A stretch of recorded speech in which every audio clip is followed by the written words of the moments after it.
Hey everyone, in this video I'll be showing you a quick tutorial on how to claim your reward codes on Monopoly Go. First, you want to navigate to your browser of choice and type in www.monopolygo.com. Once you have done that, you want to click on the big green login button and sign in with your Facebook account. Once you have done that, you want to navigate to this part where it says reward codes. And as you can see, it'll tell you to claim your rewards right here, and you simply enter the code.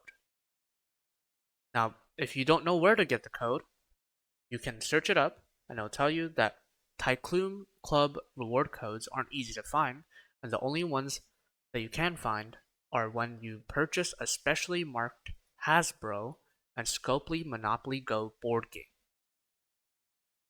So once you enter your code, you simply click Go, and you enjoy your rewards.